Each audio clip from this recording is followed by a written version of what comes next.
Welcome to this explainer. Today we're unpacking something absolutely profound. We're looking at a deeply psychological framework from our source material called the architecture of solitary safety. It's a brilliant, but honestly kind of a devastating look at how the human mind can construct an entire reality out of absence.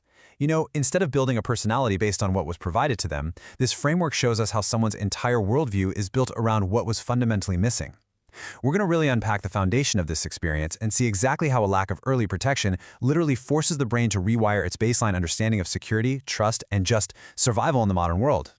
No one is coming. Man, that's a chilling phrase, isn't it? It just feels incredibly heavy. But for the specific demographic we're analyzing today, this isn't just some scary hypothetical thought or passing fear. It's a devastating, foundational realization that they made very, very early in life.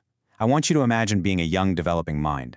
You're in a state of total vulnerability, instinctively looking around your environment for a protector. You wait, you signal for help, but slowly, quietly, you start absorbing this undeniable reality that you are entirely on your own. There's no rescue, there's no safety net, and that singular, terrifying realization, it doesn't just pass over them. It fundamentally rewrites the entire trajectory of their life. It changes the way their nervous system actually processes the world, turning every single subsequent interaction into a calculus of self-preservation. Okay, let's dive into this legacy. The source material calls this early absence the legacy of the unprotected child. Because here's the thing, when a child is left unprotected during those hyperformative developmental years, that absence of a caretaker doesn't just magically vanish when they grow taller, get a job, and enter adult society, right? The unprotected child grows up physically, sure, but the legacy of that profound lack of protection, it stays deeply embedded.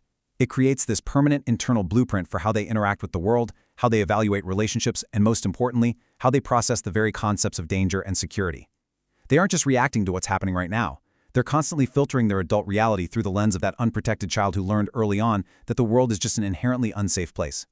So the absolutely crucial point here is understanding exactly what kind of safety they are building in the wake of that childhood. And that brings us to the core concept, solitary safety. For these folks, safety isn't a given state of being. It's not this relaxed baseline that they just wake up with, trusting that the world will hold them. Instead, it's a solitary condition, something they have to actively, deliberately construct for themselves. It's achieved strictly through relentless self-reliance. They literally have to manufacture their own security layer by layer, day by day, because their earliest, most deeply ingrained beta told them the world absolutely will not provide it for them. It becomes a full-time subconscious job to ensure their environment is controlled and predictable, because they can't leave any room for the vulnerability that once left them so exposed.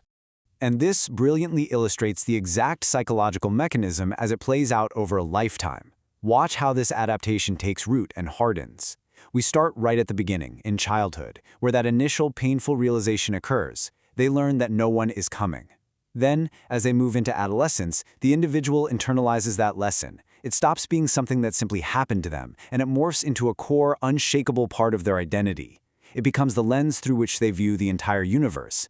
Finally, reaching adulthood, it blossoms into a fully formed behavioral adaptation, constant, unyielding vigilance. That unprotected child has grown into an adult who must endlessly scan the horizon for threats, totally unable to trust the calm. Now, what's really interesting about this slide is how it completely reframes our everyday assumptions. I want you to take a second and reflect on your own definition of safety. For a lot of people, safety is inherent. It's just a given, It's that relaxed feeling you have sitting in your living room, assuming everything's fine unless proven otherwise. You just trust the structure around you.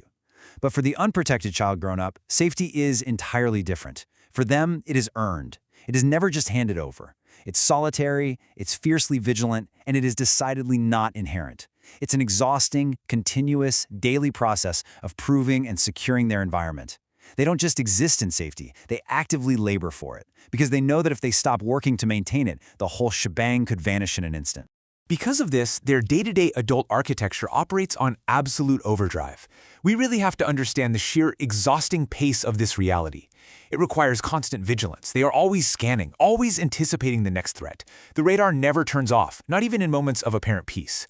It demands extreme, uncompromising self-reliance. They cannot delegate their security to anyone else. They simply cannot assume a partner, a friend, or an institution will catch them if they fall.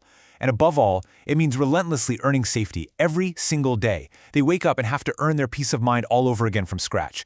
The psychological engine is running hot, constantly processing environments, assessing risks, and guaranteeing their own survival because that foundational belief is still fiercely active. They are completely, totally on their own. Which brings us to a profoundly important question to close on. If your safety has always been earned, what would it take to believe it could be inherent?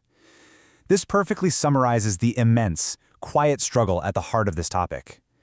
Transitioning from a state of hyper-vigilant, earned safety to actually accepting that you might just be inherently safe, without having to work for it, without having to constantly scan the horizon, is a monumental psychological shift. It challenges the very foundation of how these individuals have survived their entire lives. It's definitely something to deeply consider, whether you recognize this architecture in your own life or maybe in the life of someone you care about. Thank you so much for joining me for this explainer. Keep questioning, keep learning, and I'll catch you on the next one.